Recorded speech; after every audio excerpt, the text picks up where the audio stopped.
afternoon, a warm welcome. This was a very interesting and very difficult question for me today, where to sit, where to stay to make that warm welcome, because this room doesn't have any direction. So you already realized it, now all our faces are with me. That's great. For a second to welcome you warmly to Berlinale Talents. As you have seen, for those who are not part of the Talents Collective anyway, so collectivity is the topic this year. Not only, I would even say this year, but this year we are focusing on it. And within a collective, we test different kind of encounters, different kind of gatherings. And over the course of the week, we've done that several times already here in this very room. So we had a body and mind experience yesterday. We had a storytelling thing here with campfires in this room. And today, we're here again to hang out with you guys. Thank you very much for showing up. It's very nice. And we are also not only hanging out with you, we are also hanging out with wonderful guests. And my colleague, Pola, we are part of the program team, the program collective.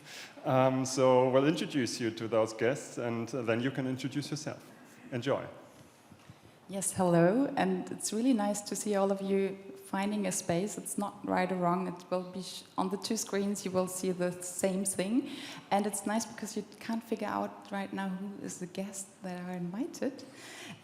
So you find also water and lemonade here to have a rather more comfortable atmosphere. So enjoy, just take one, and we're here to hang out. Not only with me, but with Ruangrupa, and we thought we have to invite them. That's Jakarta-based collective that got established in 2000. And they don't only want to work with artists, but they involve other disciplines like social science, politics, technology, and so on. And they do a lot of collaborative work in form of exhibitions, magazines, festivals, film screenings, workshops, research, books, a lot. And they have been part of exhibitions worldwide as well. For example, at the Istanbul Biennale, at the Singapore Biennale, also at the Cosmopolis at Centre Pompidou in Paris, and a lot of more spaces. And at some point in 2018, they thought, well, we also have to have a space. So they founded Good School to have a public learning space, to have the practices to practice an expanded understanding of collective values, for example, equality, sharing, solidarity, friendship, harmony, and just togetherness. We will hear about all of this more. Maybe just a quick question, who knows Ruangrupa really well from you guys? Some hands. Who knows a little bit? And who knows nothing? Okay, so we have from everything. And we're really happy that someone of Ruangrupa is here, and that's Mirwan Andan. Hello, Andan. On the very back. He studied French literature, political science. He is a researcher for Ruangrupa and a developer since 2007. He's written a lot of books and did a lot of editorial work as well. And from 2016 to 18, he also worked as an advisor for the Director General of Culture, Ministry for Education and Culture in Indonesia, and formed Initiative Rukun and Nasaruddin Umar Office. So that is to endeavor and to identify and conserve, disseminate the values of harmony and moderate Islam in Indonesia and globally. And as well, he opened his all small library where he's living, and to have everyone take part in sharing his books. And now I'm giving the microphone to you, Andan. Welcome.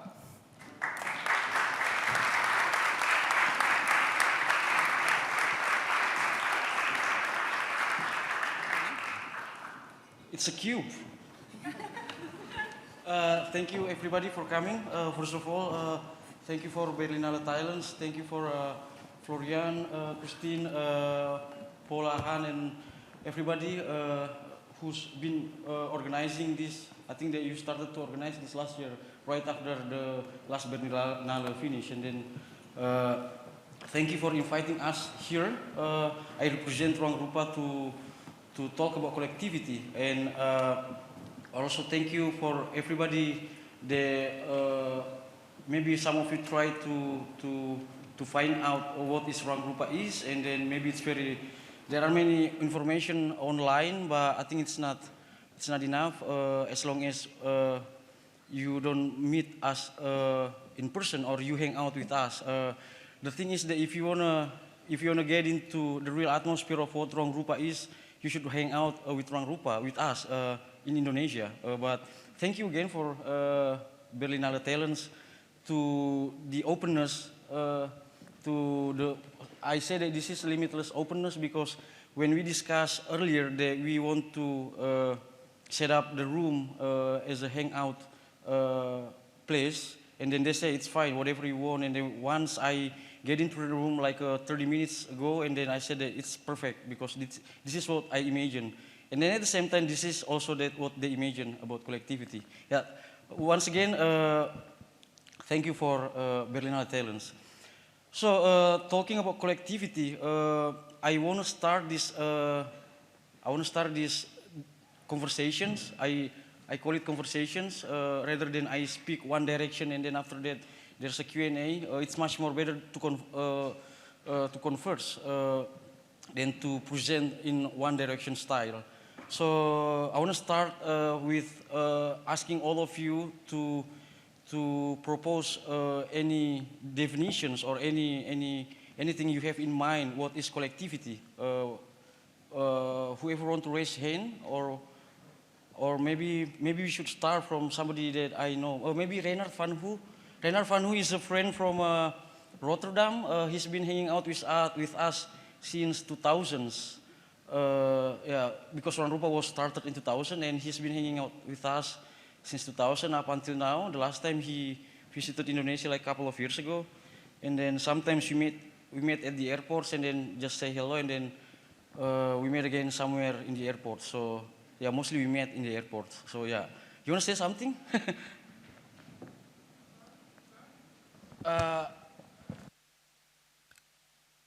So my name is Reinhard. I catch the cube, so my name is Reinhard. About collectivities, or about collectives, there's a lot of myths, so I think it's also a nice myth that we meet often at the airports. Yeah. Yeah. Did we ever meet at the airport? Yeah, it's pity because we always only meet at the airport. We're supposed to be meet in some ports, like not the airports, but the ports where the harbor. Because yeah, Rotterdam is a harbor city, and also Jakarta is also a harbor city, as well as the region where I come from, Makassar. But it will be hard to meet at the Jakarta port soon, because it's about sinking. Yeah, the flood is already been in the city since 2 days ago, if you may notice on the news. Yeah. So do you think, what do you want to propose about what is collectivity? That's a difficult word, no? Yeah. Collectivity. And I think I heard, or if I think in perspective of Indonesia, there's a lot of voices in Indonesia that say like, no, we are not about collectivity and art. Yeah. We just operate as a collectivity. So we don't need to make art about it, but we just perform it as a daily business. And I think another side is, what I heard is that a collectivity is about the individuals. Yeah. If you, as an individual, cannot, or if you're not strong enough, it also affects the collectivity. So a misunderstanding of being or performing as a collectivity is that you need to be part of the group. Yeah. But first of all, you need to develop yourself as a person to be able to contribute to collectivity. That's an often heard comment that I get when I'm in Jakarta. Yeah, that was you heard when you were in Jakarta, but I think it's a very different cultural context when we try to define what is collectivity based on the cultural, social, and political context. So what you said, it's a collectivity based on what you heard when you were in Jakarta. What about you heard something else when you were somewhere else? Like as far as I understand, you were in Taiwan a couple of months ago. Well, I can talk about like my environment in Rotterdam or in Belgium. where I'm come from originally, is that we need to re-understand what is collectivity and how to operate and act as a collective. Okay. We are used to do things on our own, and then maybe we have a program that talks about collectivity, but we need to understand again what it means to be a collective. Just to operate as a collective is not enough. We need to have a real experience of what it is being a collective or operating as a collective. So understand the individual roles, understand that the collective is not about common goal, because I think to understand collective is also to understand about distributed knowledge or distributed leadership. It's not that a collective like decides everything together. It's not a consensus and then operated, but it's much more complex and hard as well. Okay, thank you. Anybody else want to say something about collectivity?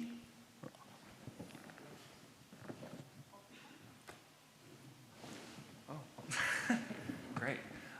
So I think your body is already a collective of cells, and they don't really deliberate or discuss who gets credit for what action, things like that.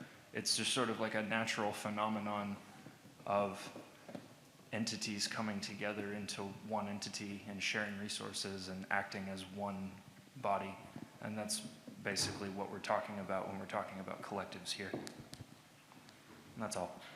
Okay, thank you. Anybody else? Yeah. It's easier.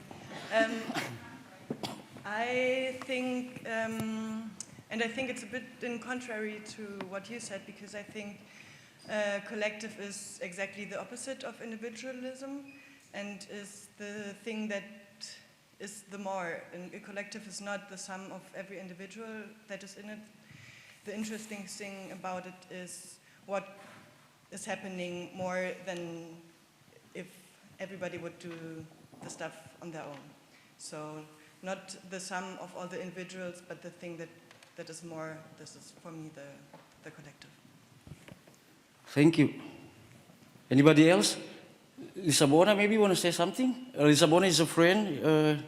She's also the alumni of Berlinale Talents back too many years ago, I heard. Yeah, of course, yeah. You want to say something about, yeah, maybe from a film perspective or archive perspective?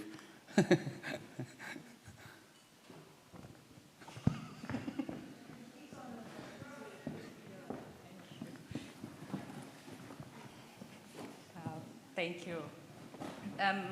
I don't make films, so I was part of Berlinale Talent Campus more for the critics classes, actually the first edition, so very long time ago. And now I'm more in film archiving. The collective work in film archiving, of course, means a lot in different parts of the world. But coming from a region like Indonesia and Southeast Asia, where resources for film archiving is very scarce, teamwork, and sometimes it means also that it crosses national boundaries, is very important. It's a scarce knowledge as well, so crowdsourcing in terms of knowledge is very, very important. So for me, a collective also means mainly accumulation of knowledge and how you don't only contribute but also take advantage of what has been crowdsourced. Yeah. Thank you so much. So yeah, we have many voices and many opinions on what is collectivity is, and since we're invited to talk about Ruangrupa context, as a collective, Ruangrupa itself was started in 2000, and then this year we will have our anniversary for the 20th years. So we have a video to show what we've been doing since the first time, how it was organized, what kind of programs, how do we do it, and then some short sentences that explain what we've been doing. Clip one, please. Yeah. That's actually the short videos. There are some more actually some new things that we've been developing since this video. I think it's only till 2012 or 13. There are still more, and we're still working on it to put in there. And then, but I will show you some images and also some videos after this. But yeah, since we are hanging out, so anyone just can comment, say something, asking, and then or want to comment. So yeah, it's very open. The structure, as you may aware in the website, that this session is a very unstructured session. So anyone can just raise hand and saying something. Yeah.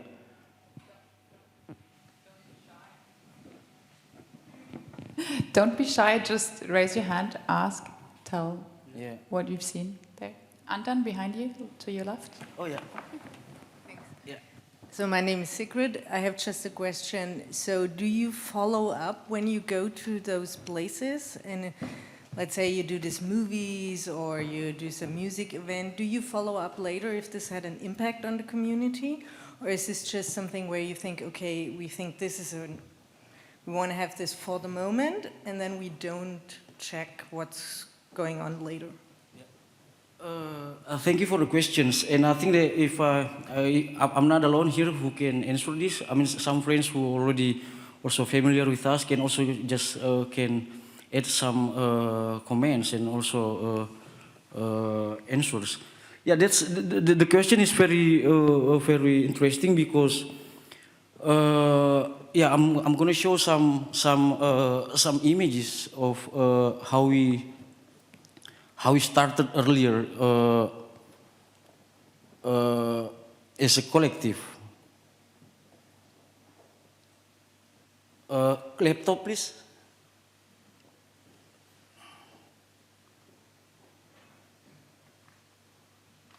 Yeah.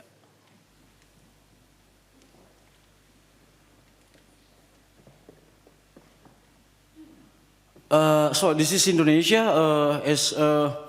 As you may know, that we are 17,520 something islands with more than 2,000 local languages, and then not everything in a capital city, and Ruangrupa itself based in the capital city.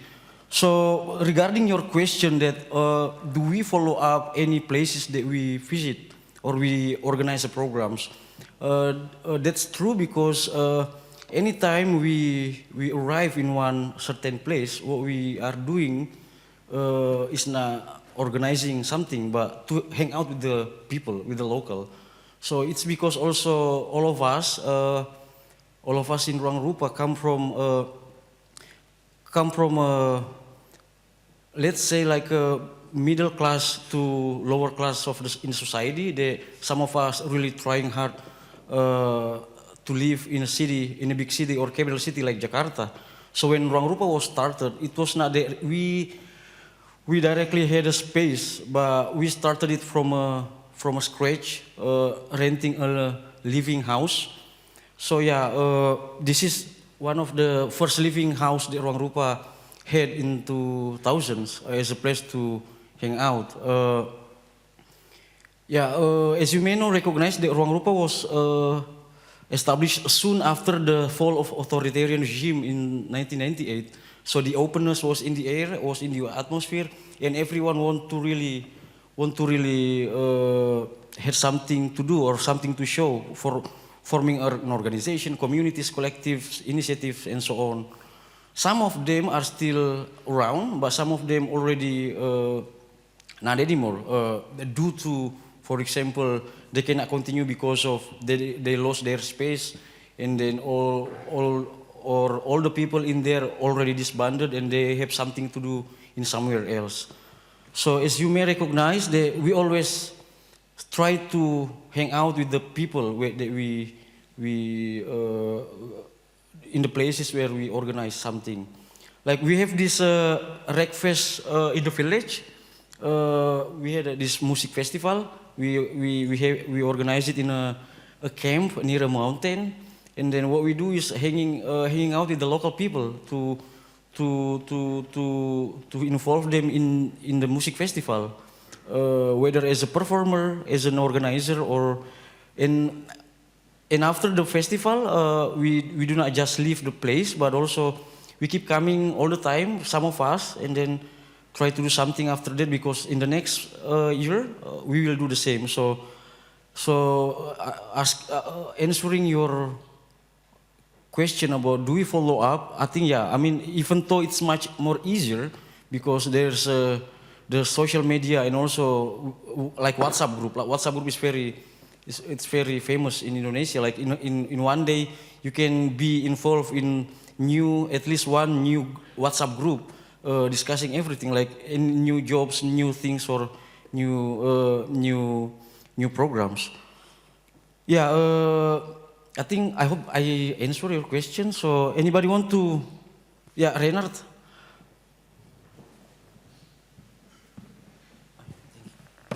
To add on the follow-up, I think it's also nice to say that often it's not a program kind of thing. It's not that they sit together and say, how are we going to do the Grobak bioscope? But it's something that arises from different observations. Yeah. And then from the different observation, an idea, something as the Grobak bioscope arises, and then they see where it could fit in. And it fits in mostly with already established connections. So it's not a kind of concept or not an NGO program kind of work. And sometimes it's followed up. Sometimes it eats energies of the network, which sometimes is a negative thing.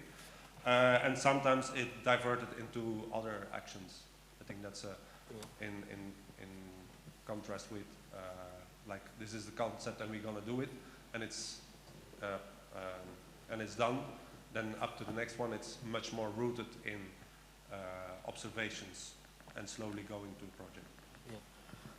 Adding the answer from Reinhard, I also remember that in 2006, Reinhard participated in a residency program, and he worked with homeless children in East Jakarta, and then you organize you made a playground for these children, and I'm pretty sure that you still keep in touch with people in there.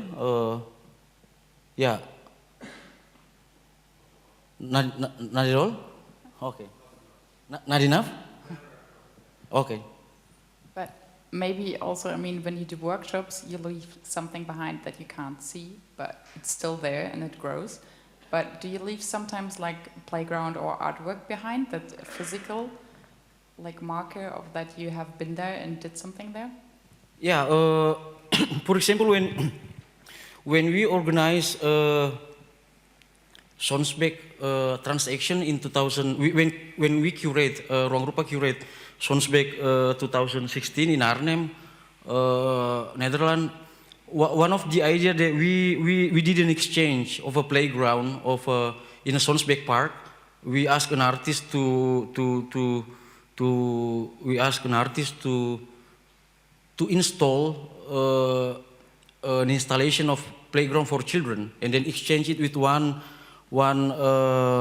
to send one from Netherlands to Tebet. Tebet is the area where we lived before in Jakarta, and then the playground is still in there, both in Arnhem and then in Tebet itself. So to answer your question, yeah, there's a physical, but actually what we are interested more, that we are not really working in the way that we are like an UFO, unidentified flying object, that we land in somewhere and then we leave something gigantic or big in there, and then after that we leave behind and then never coming back again. But what we are much more interested to do is to install or to create a platform, both tangible or intangible, like a system, and then if it's tangible, we are much more interested to something small, but a lot, rather than a huge giant and just a few. So yeah, that's really how to do when we visit or doing something somewhere. Yeah. Paula? Since there was a lot of great music in that clip, I just wanted to say, from my own experience, the first time that I worked collectively was jamming with musicians. And the way you learn the collectivity by playing with other musicians is that you really have to listen to the other members who are participating. And it also helps in the forming of a collective process.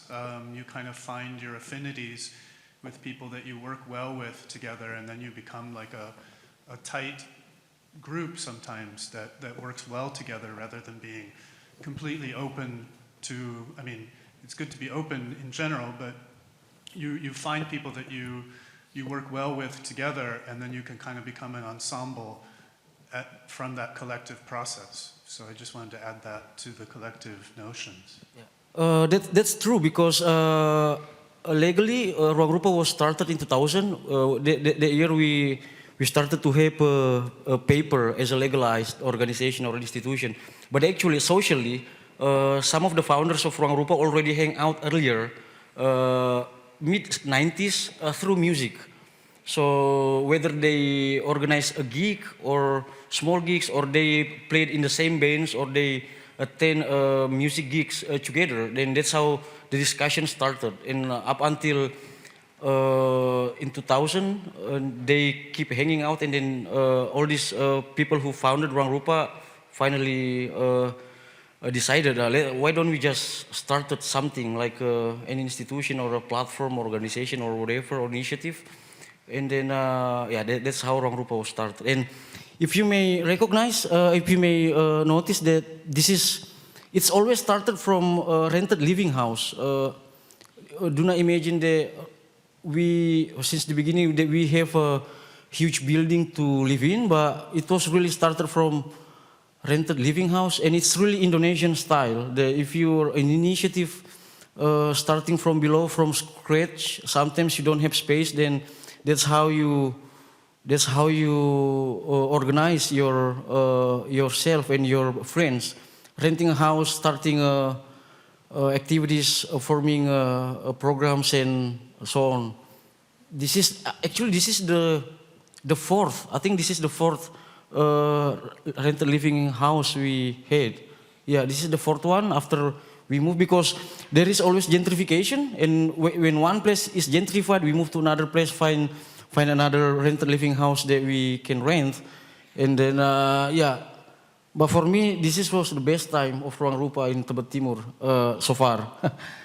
Yeah, and if you may notice that the living room, when we hosted everything, from the living room is really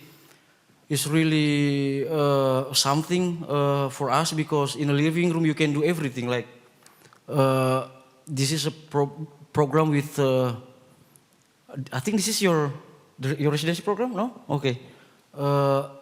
This is the place where we organize exhibitions, and also sometimes very after the workshop, it's very like everything here and there.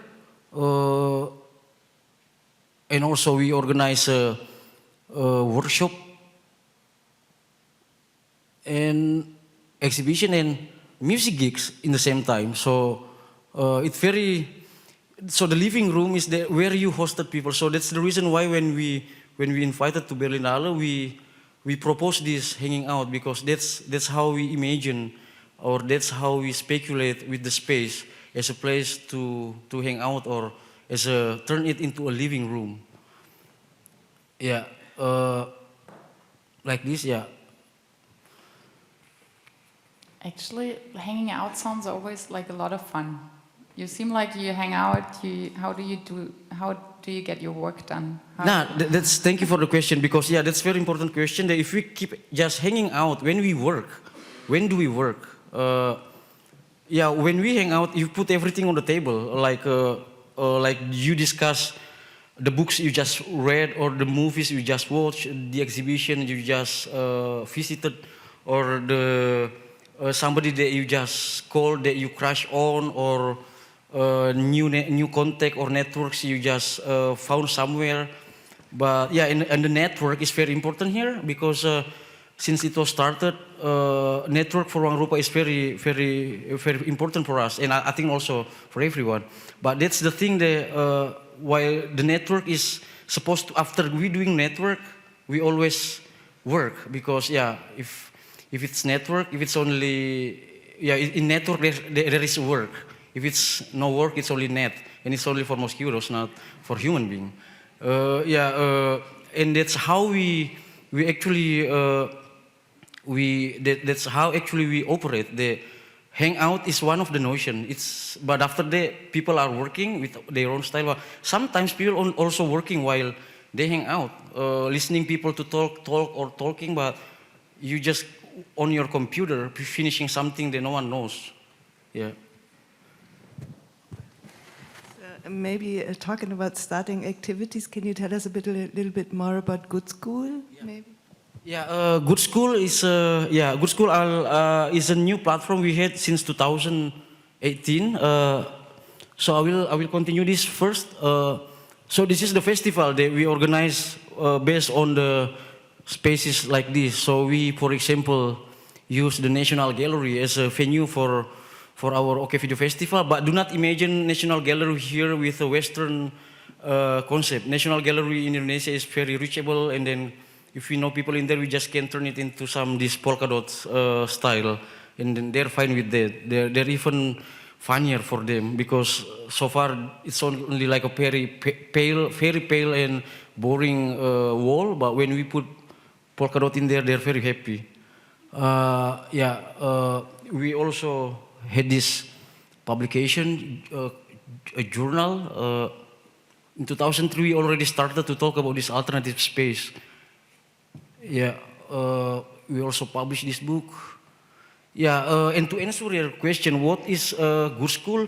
Actually, after having been renting many rented living house, in 2016, in 2016, finally we had a chance to talk in the government to use this state-owned enterprise facility.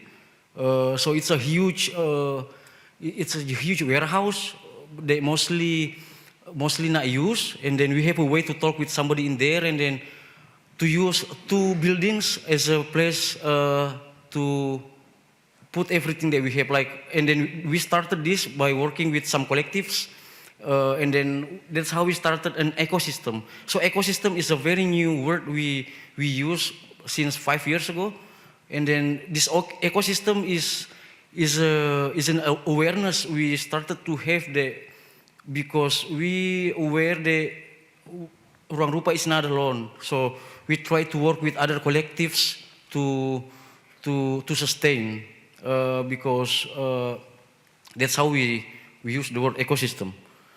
And this is only lasting like a couple of years, 2 or 3 years, and then this is Good School, the new place we have in Jakarta, more south of Jakarta.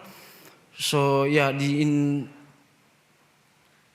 so this is also an ecosystem together with 2 collectives, Serum and Grafis Huru-Hara, 2 collectives that we've been working since many years before, and then we formed this Good School as a new platform. Second video, please.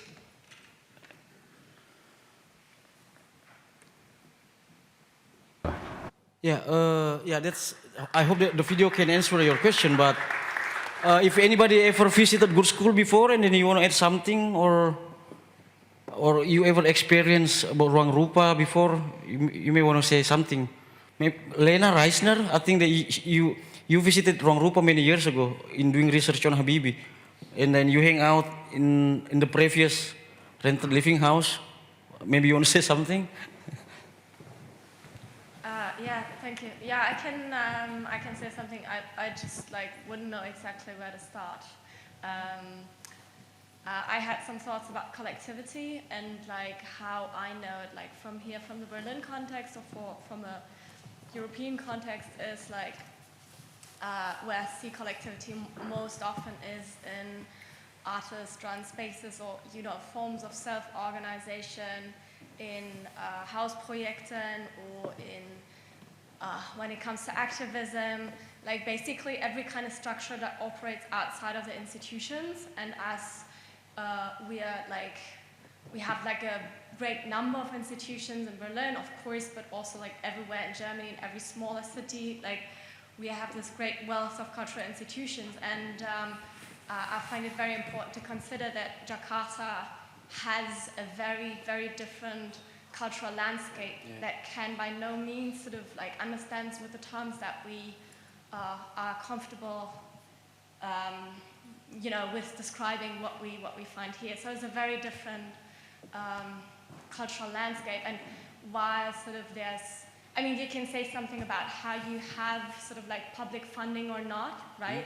I think is a very different situation. So there's not this huge amount of like public funding, but time is another resource that I felt like when being there was, understood in a very different way. Like I have rarely seen a context where people were so generous with their time, not necessarily aiming towards doing something like hyper-productive, but it's this way of like hanging out. That's this very generous way of sharing time and then see what comes out of it that allows for sort of like, I don't know.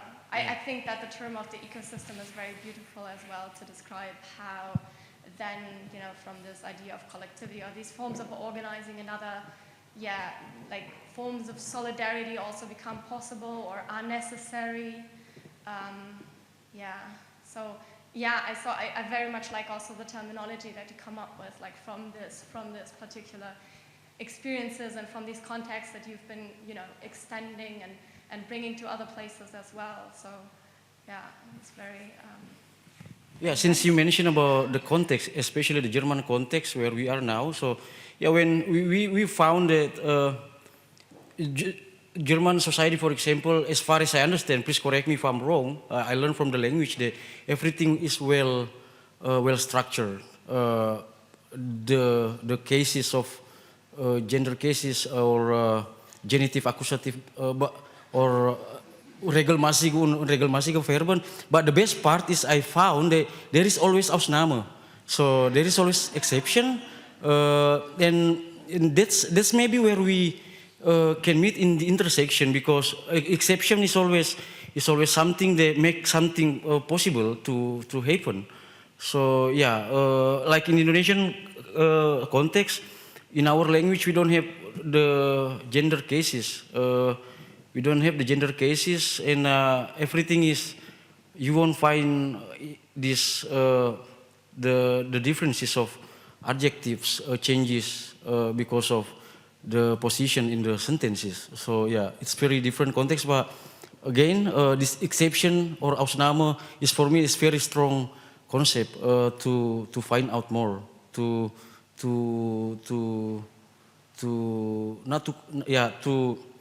not to match, but maybe there's something in there, the intersection among these concepts. Yeah, it's like an entry point to implement another logic. Is the sort of, So Ausnahme is really something. Anybody want to say something or? Yeah. In Indonesian context, actually the public funding. There's some money from the governments itself, but not much. Since Jokowi administration, there was for creative sector, he started a unit under his administration called Bekraf, Badan Ekonomi Kreatif. But at his second administration, he turned this unit into ministry. And then there was also a new thing that he granted seed funding for art and cultural activities for Indonesian, which is still ongoing, still not effective as a resources that people can access to, but it was already announced. But to fund activities or programs that you do in Indonesia, we are also a little bit. For me, it was a little bit lucky comparing to many countries in some countries in Southeast Asia. They really close themselves to foreign funding, like the Goethe Institute Indonesia. They are very active. They are really active in some people also in some points. I agree that it somehow it becomes like a sanctuary for some creative practitioners or activists or anyone that want to develop themselves. In Goethe Institute, for example, you can organize movie screening discussions or film festival. They might not possible to do it in some other venues because of the sensitive issues, something like that. But Goethe Institute is not alone, but also there are some other foreign cultural centers.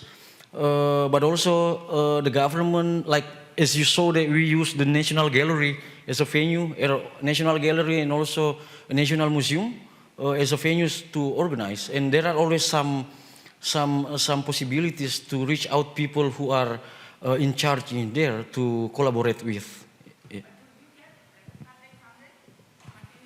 No, not all the time. But the last time, like you see, Good School now, we just funded a little from the government to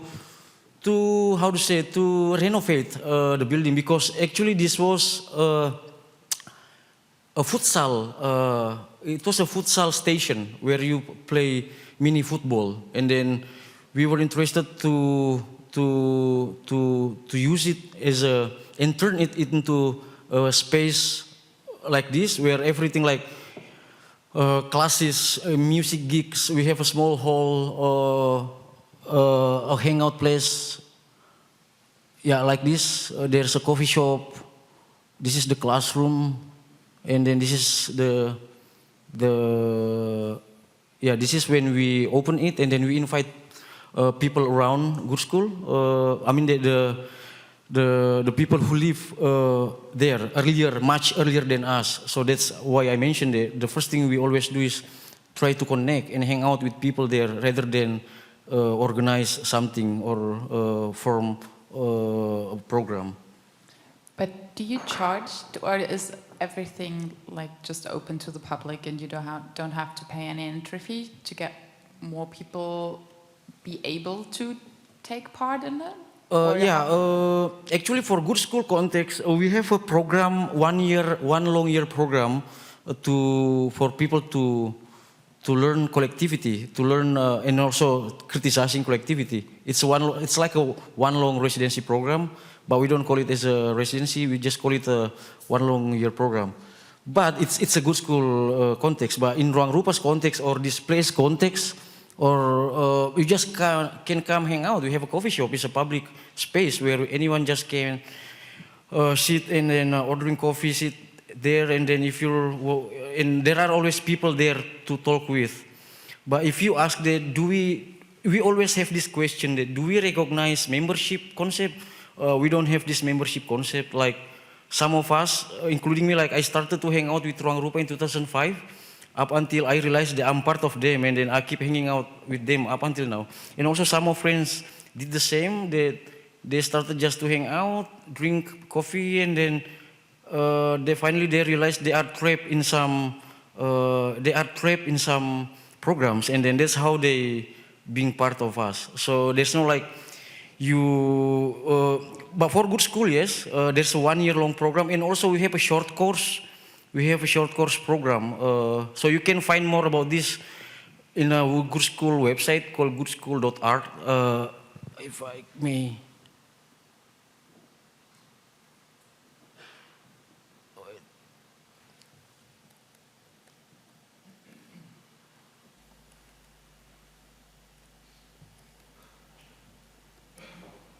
Yeah, sorry. Yeah. So you can find everything. No, it's not good skill. We don't never have a good skill. Our skill is always bad.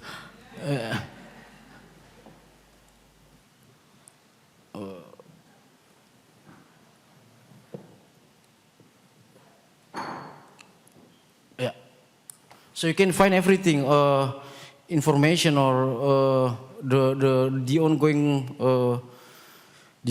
programs there. Yeah. But it's still in Bahasa Indonesia. Soon you will find more.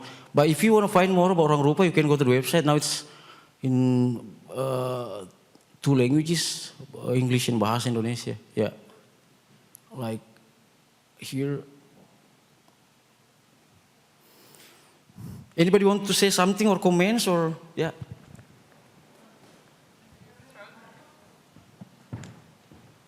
Just throw it. It doesn't break. Hello. Yeah. Excuse me, I'm not used to express myself in English, but I'm a fan of documenta, and I'm longing for hanging out with you in Kassel, maybe. Yeah. Next years. Yeah. And did I understand it right that you are the organizers, but not the artists yourself? Me or yes, the Ruangrupa is not an artist group, but an organizing group. Actually, it was at the first time it was called Artist Initiative, but some years after it was formed, then the people who started it feel no, it's not impossible if we only work with the artists. So we're supposed to involve many people from different backgrounds, with different disciplines and different skills and activities. So yeah. So for the documenta, you have to look for international artists to participate. And do you also want that the artists work as collectives? Yeah, supposed to be. If you notice the news around online, like if you go to the website of it's mentioned here in the website that we are going to work with the collectives that works with notion of technology, environment or economy, but not only collective. So the translation of Lumbung concept we have is that we are going to start an institution as an intangible part of what we've been working. This Lumbung concept applied to 2 things. First, with the exhibitions, and the second one is a platform building. In the platform building, we are going to work with the collectives from all around the world. That's why we're here and there, meet people, and then to discuss and then find out what they have been doing, and then that's how we get to know how and with whom we will work with. Yeah.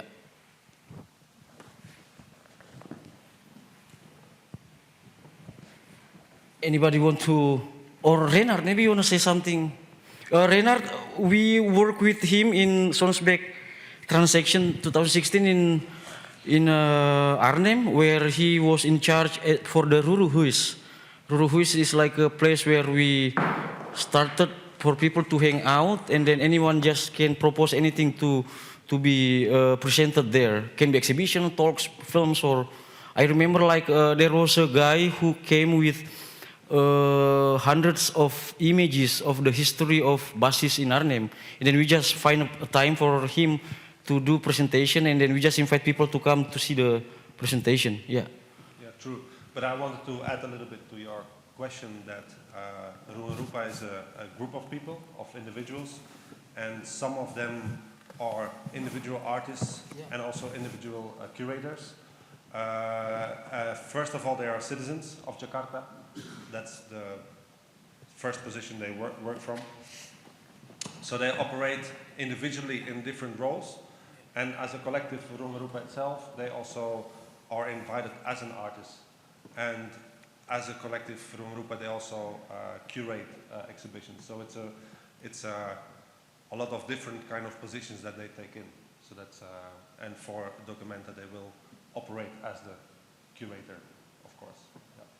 But I think it's important to understand that they have this totally mixed roles. And if you talk about the exhibition in the Sonsbeek Arnhem, which was in 2015-16 area of time, what I like there and what I like about the hangout here, and maybe you can go into Lumbung later a little bit more, is that what I liked about the Ruangrupa is that the Sonsbeek is not their high time of organizing and showing people what they come up with, but they open the process of thinking and programming much earlier. So you, as somebody who is interested in art, or somebody who is interested in what are these people doing here in my city, you can think along. And maybe you like their process and their way of working, and you slightly start to understand what they are doing, and you can reflect your own practice, and you learn from there. Or maybe you don't really like what they do because it's sometimes like non-tangible, but you can learn what you like by not being connected to what the practice of Ruangrupa is. And I think that's an important aspect of Ruangrupa, at least in Arnhem, that they open up their thinking process. Yeah. And that doesn't mean that they listen too much to other people. They have their own trajectory, but they are quite open for anything. And I think that talking and building together is an important part, because often we as an audience, we just go through a thing and then think, or like see how we can connect, but the talking together starts already, like here we are now, 2020, 2 years in Athens. Yeah, that's what I want to maybe add. Anybody?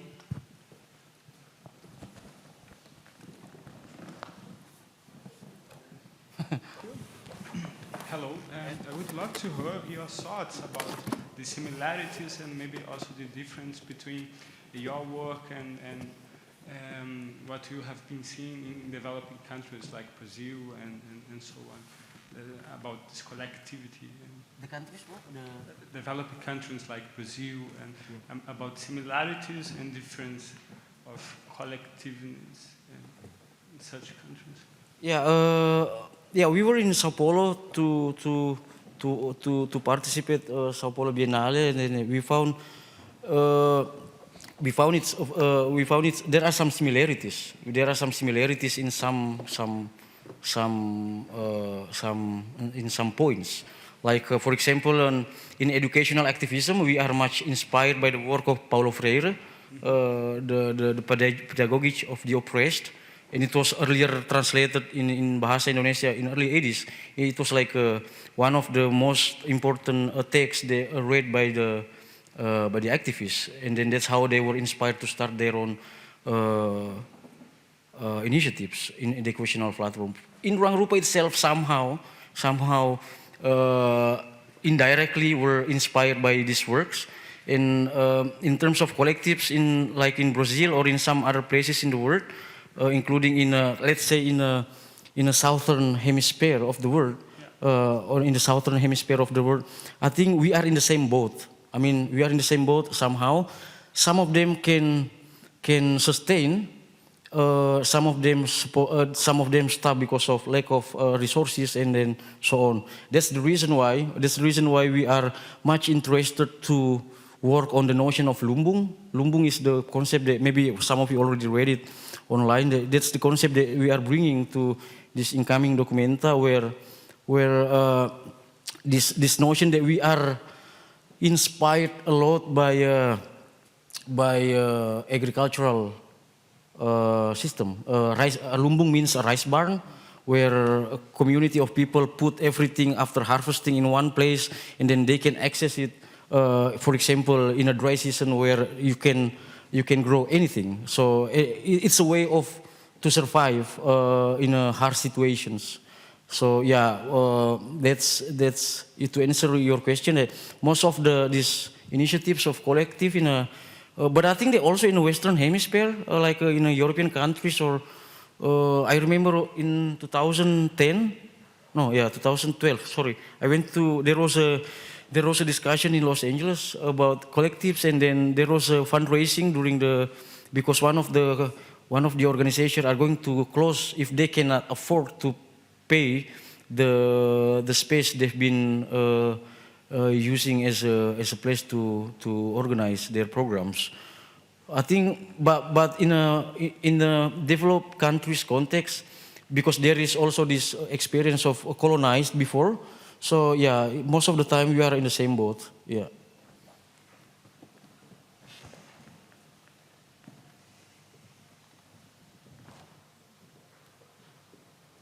Yeah, I wanted to talk more about arts and activism because our planet is kind of in trouble and we could really use some creativity in how we deal with things that are happening sociologically, economically, politically.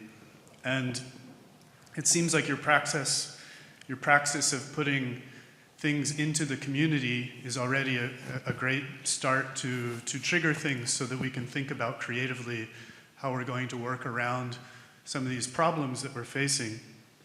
And I wanted to bring up an example of something that I was able to participate in Documenta, two documentas ago. There was a great group called And, and they took over one of the gymnasiums in the city, and they were creating community gardens as part of their project, something that was going to go beyond Documenta, that would live on past an art event.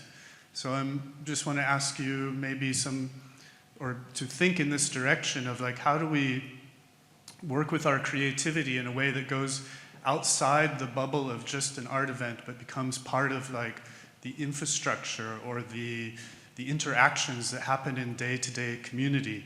And it seems like you have a lot of that already in your praxis, but I just thought I would kind of put that out there in terms of, to ask you if you have some other things you could say about how we can go beyond these art events.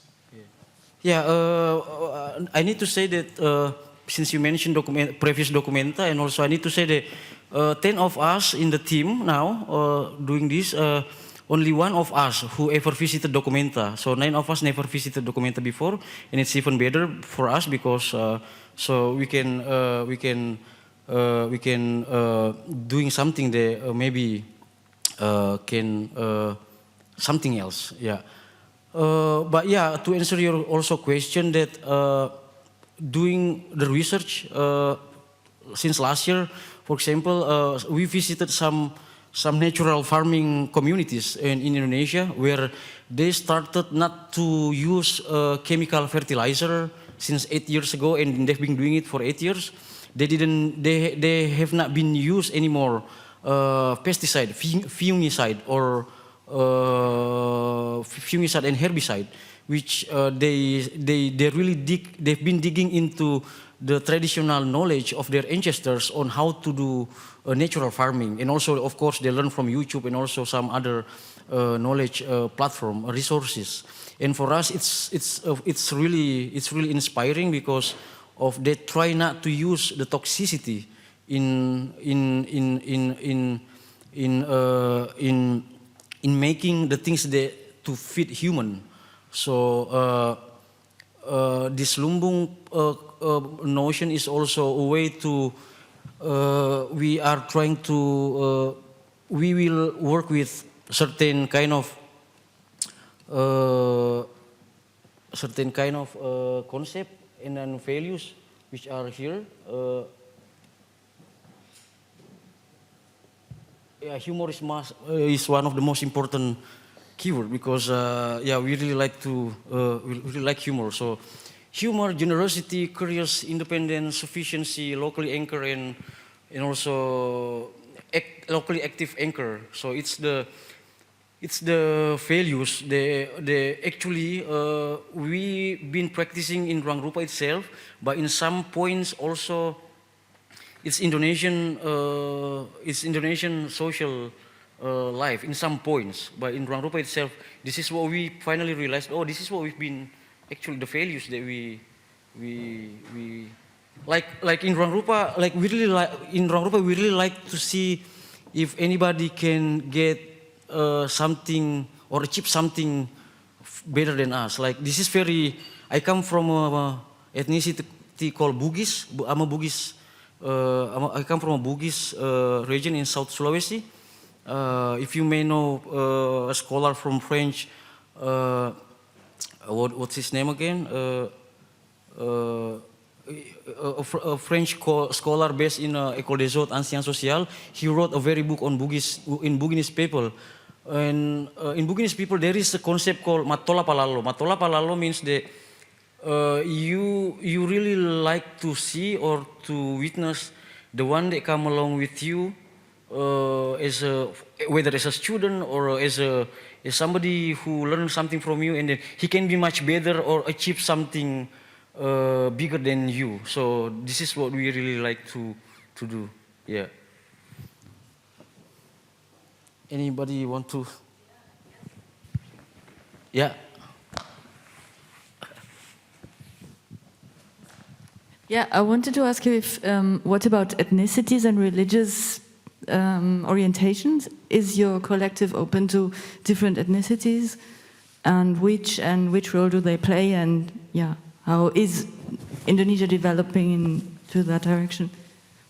And which influence will you have on Indonesian art? And yeah. Yeah, thank you for the question. And also, some of our friends here can also just answer or add something. Yeah, you asked about Ruangrupa, right? In Ruangrupa itself, or in Good School itself, we come from many different backgrounds, both religion, not only both, but also religions, and also ethnicities, and also geographic, and also family background. So we are very diverse, and also a good thing in Indonesia now, because there are now 6 official religions, which are Islam, Protestant, Catholic, Hinduism, Buddhism, and also Confucianism. But good thing, since the Jokowi administration last year, the traditional belief is recognized. The traditional belief is recognized by the government. And then you have to put it in your ID card, what religion you embrace, even though you don't practice. So, starting from last year, these people who believe in traditional belief long before all these Middle Eastern and Middle Eastern religions or from East Asian religions came, now it's recognized by the state. In Ruangrupa we come from a very different, very various different backgrounds, and then that's how even more that we learn how to appreciate each other as we come from different entities. So it doesn't apply that only this religion is supposed to be part of us, or this kind of ethnicity is supposed to be part of us. So it doesn't apply. So anyone just, as I mentioned, that there are almost 300 million population in Indonesia now. There are 520 something islands. And it's very like a huge entity as an archipelagic country. Yeah. Anybody else before? I think we only have like 10 minutes. Oh. I already have a microphone. Hi. I'm trying to figure out a way to formulate this as a question, and it's not going to work. It doesn't have to be a question. It can be. Okay, so. Yeah. I feel like that there's an interesting tension in Ruangrupa from what I'm understanding, but also from this situation that we find ourselves in, that there's a tension about informality in your work. Exactly this concept of hanging out keeps coming back and spending time, and here we are spending time except a very predefined amount of time, and so I see all of us trying to like find a way to hang out in a panel discussion theater situation. And I was just wondering, like, how do you deal with the awkwardness of informality in very formal spaces and very formal structures and perhaps very formal cultures? But I assume that also Indonesia has a realm of the representative formal cultures, and it seems like you're in a dialogue with this. Is that a question? Yeah, no, it's not a question, but yeah. Yeah, that's a comment, I think, and then that's why we put humor in there as the first point, because it's a very basic human sense, right? Yeah. To have humor. So dealing with the formality, we are not against formality. We are not against formality, but we like to speculate. We like to speculate, or we like to intervene if it's possible. But if it's not possible, we will try to deal as as best as we can. That's why I'm really interested with the concept of Ausnahme in German context, because it's really like opening many other things to this all strictly structured as a society. Yeah. Yeah.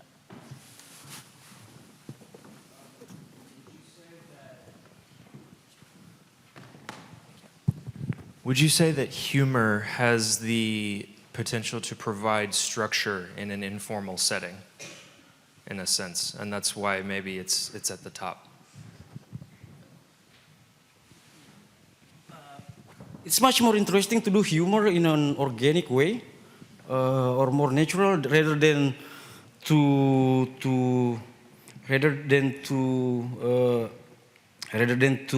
have a humor as something that it's forced. And then that's maybe the reason. There are two words in German, I think, correct me if I'm wrong, Gemeinschaft and Gesellschaft, organic and mechanic. Which one is organic, Gemeinschaft or Gesellschaft? Gemeinschaft is like community? Yeah, that's it.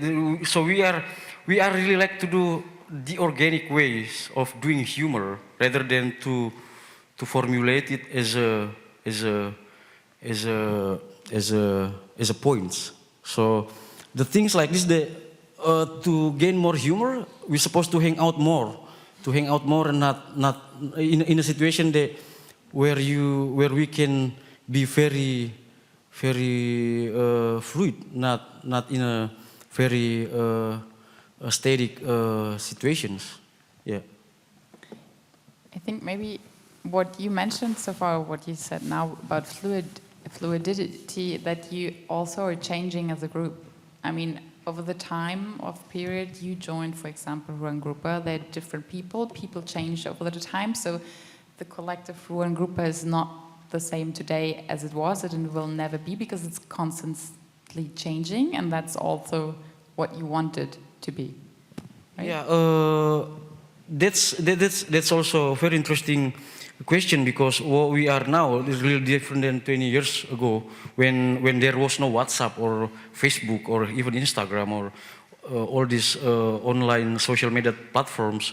But regenerating is one of the most important keywords that we are doing now. Regenerate means that we believe that we are not going to be in there all the time. So that's how we try to work with the younger generations who are interested, who started to hang out with us, and then that's how that's how we believe that this is still going on after some times because of regenerating. So yeah, regenerating is an important keyword. But if anybody want to say something. I have two questions. One is about how do you deal with conflicts within your group?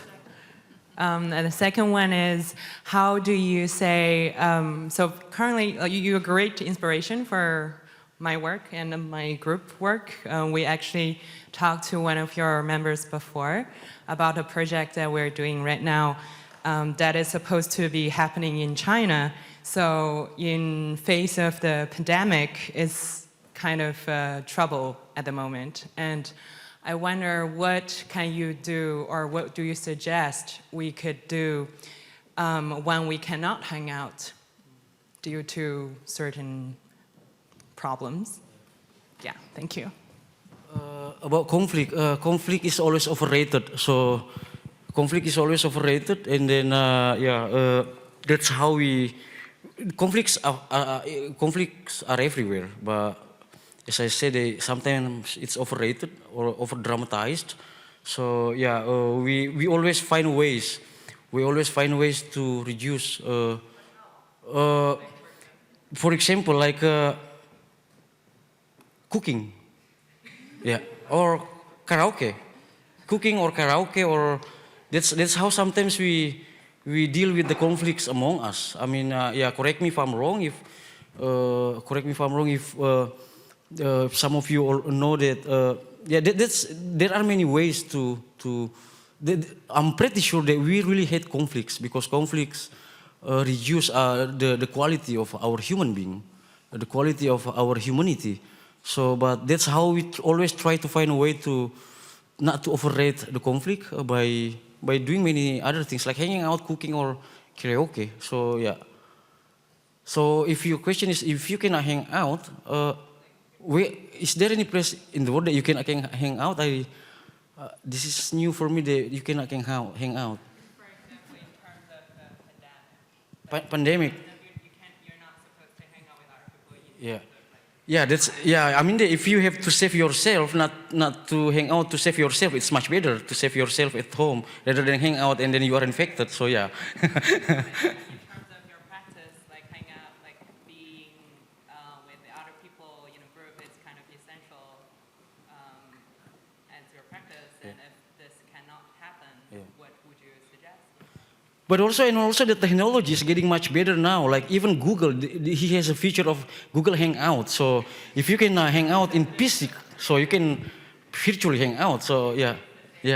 Sometimes we do the same. Like we've been going through a lot of Skype meeting and then also Skype discussion. Sometimes we use this kind of facilities to do some things. Yeah. I think it's 2 minutes to go. Definitely. Yeah. So sorry with this limited hangout. So let's hang out more somewhere else with limitless time. Yeah. At Documenta or later on in the evening. Wherever. I mean, yeah. it's true. It's limited, of course. Yeah. It's but it has to continue, and I think you're open to everyone Of to course, approach you afterwards or write you an email to hang out with, or to visit you in Indonesia or Kassel. Yeah, let's come to good school or to Jakarta to hang out with us. Not only with us, but we have a network of people that you can hang out with. Like for example, why Lisa Bonarahman is here is she's one of a few female film archivists in Indonesia that it's really nice to hang out with. Yeah. Thank you. Oh, thank you. Thank you, Andan. Thank you so much. Thank you so much, everybody, for coming. And thank you for Berlinale Talents, Florian, Han Paul, and also Christine and everyone. Yeah. Thank you. Thank you for hanging out and drinking and asking questions, and making it comfortable as well. Yeah.